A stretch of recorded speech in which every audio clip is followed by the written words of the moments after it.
In its reaction to the impeachment ultimatum by the senators, the federal government says it is working round the clock to address security challenges, while thanking the lawmakers for their patriotism. Minister of Information and Culture Lai Mohammed gave the response after the Federal Executive Council meeting at the State House. He also described the threat by the terrorists to kidnap the president as propaganda and laughable. Of the measures we are going to take are not measures that you can discuss, openly here. But we are as concerned as you are. We're not going to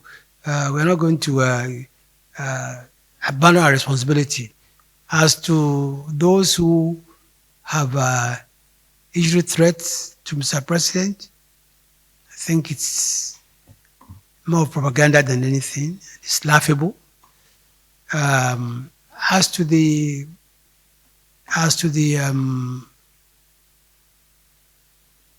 resolution passed by Senate, as rightly said, it was passed when we were deliberating. But we thank them for their patriotism and their concern, but we have already, we are working around the clock, 24 hours, to ensure that Nigerians are, the situation is brought under control. Minister of Information and Culture Lai Mohammed speaking there. Well, to discuss this development and the legal implications, let's bring in Arise News political editor Sumner Sambo and Arise News analyst and lawyer Frank Tietie. Thank you both for being on the news tonight. Well, let me begin with you, Frank Tietie. Let's get the legal implication of this, because it's not about liking the president or not. What does the Constitution say? What grounds does it provide for the impeachment of a sitting president in Nigeria? Oh, well, thank you. Section 143 of the Constitution guides the impeachment of the president. And the reason being a ground for the impeachment, the possible ground for the impeachment of the president, is gross misconduct.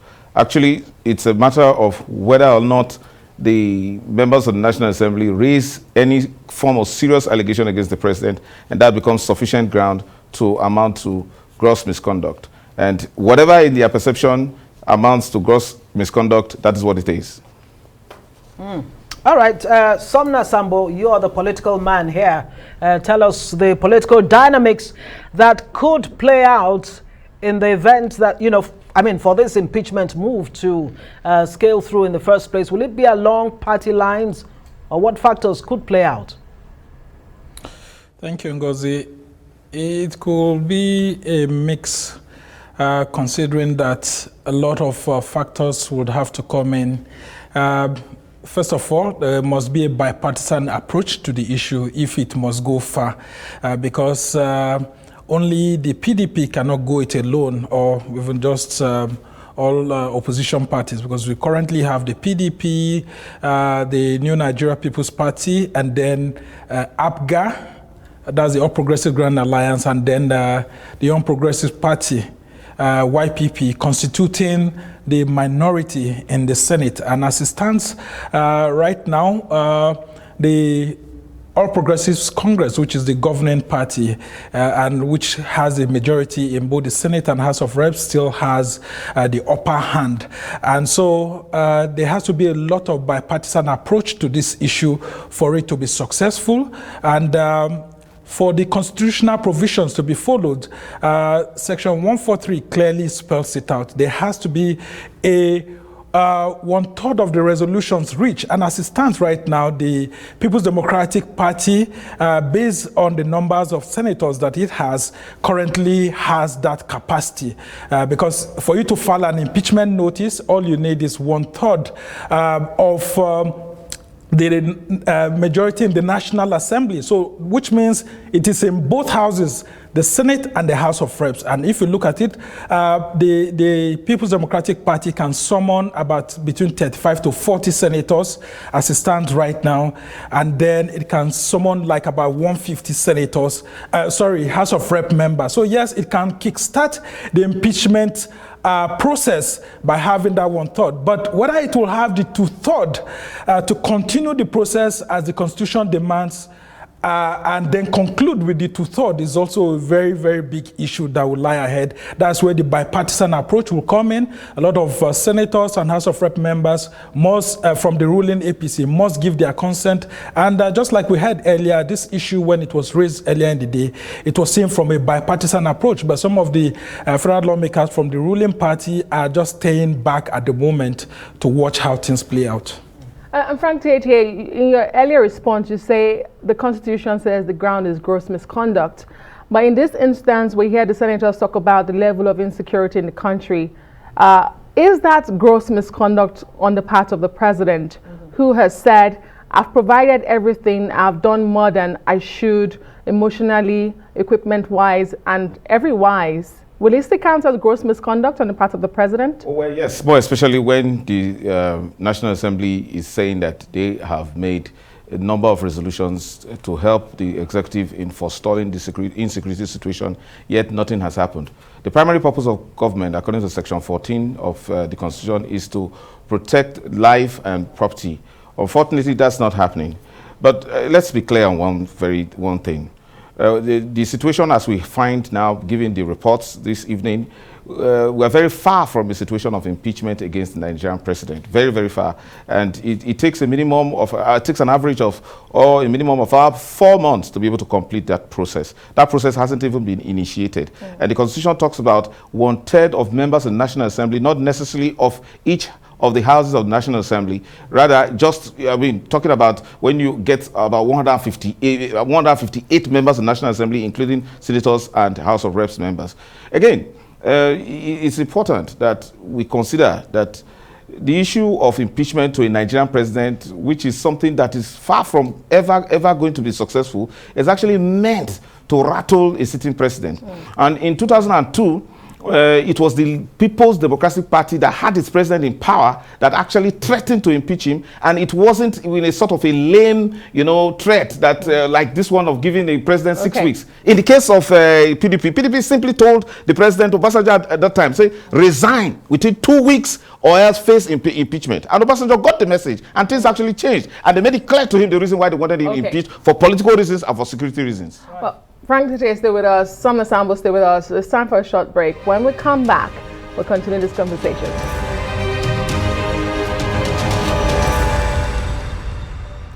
Welcome back, everyone. This is News Night.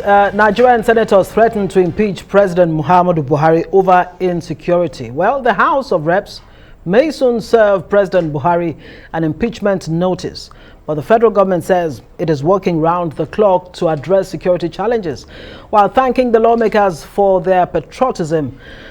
Well, a lawyer and a Arise analyst, Frank Tietie, is still with us, and our political editor, Sumner Sambo. They're both still with us. Thank you, both of you gentlemen. Sumner, let me bring this to you. What does this call? This plan, a planned impeachment, if the president does not improve on the security situation in the next 6 weeks, what does it mean for our democracy? We have elections around the corner, February of 2023. And I wonder what your thoughts are about the president's reaction, well, Lai Mohammed's reaction to the call for an impeachment. Let me start from the last thing you said. It reminds me of what former Minister of Information, Professor Jerry Gana, has said when 17-count charge, if you may call it, was tabled before former President Olusegun Obasanjo while he was in power then. And when the House of Reps issued him those 17 issues that he had to clear, the Minister of Information then, Professor Jerry Gana, waved it aside and saying that they were only just trying to rattle President Obasanjo then, and that he would reply to any of those issues that they've raised. I think it's just within that angle that Lai Mohammed is trying to present his own issue here. They don't look like they are rattled, actually, from the response of the executive there. But going back to the general question you asked, it's actually a very tough call. The issue of impeachment, just like Frank Tietie had said earlier on, it's a very long, torturous process.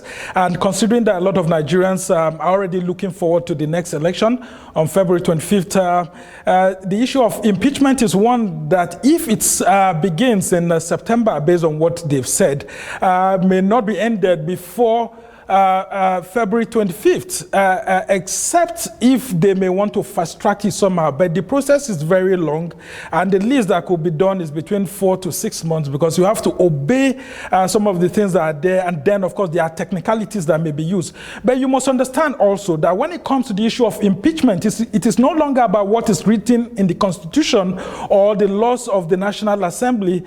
It is about the issue of ethnicity. Now, ethnicity and geopolitics determine how we conduct ourselves.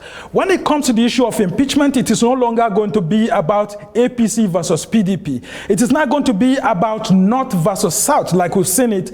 And you'll be surprised that some PDP lawmakers may not necessarily vote against Buhari. They may want to vote for him based on regional considerations. And some APC lawmakers may not necessarily stand in to support President Buhari because of regional considerations. So the issue of impeachment, when it comes to Nigerian politics, is a very tough one that it's very difficult for you to be able to know where politicians stand. Many of them are grandstanding now because it looks good for you to actually do that, because that's the reality. But when it comes to the issue of standing out, especially if there's if there's an electronic voting where everybody will have to stand up and vote, or the issue of division comes up, that's where you see it. Remember in the issue of PIA, when it comes to the issue of division, where senators will stand and answer to their father's name, many of them could not stand up and defend themselves. So they prefer voice vote. They prefer the issue of, electronic voting in most instances too, because they feel that one they can be able to hide. But I can tell you on this issue of impeachment, it's a tough call, and it's going to be very difficult for Nigerians to just believe that what some of the lawmakers are saying can come true. But as it stands right now, the lawmakers that are against what is happening right now are much. And President Buhari's government, although it's trying to look like it's not rattled, nonetheless, with what has been happening, I can tell you that the federal cabinet is not sleeping fine, and President Muhammadu Buhari will be under the same kind of tension that former President Olusegun Obasanjo was, because these issues that are being raised are very critical. But lucky enough for President Buhari, he doesn't have the 17-point impeachment notice tabled before him like it happened when the House of Reps did that in 2002. So it's left for him to see how he can lobby the senators and House of Rep members before they resume on September 20th.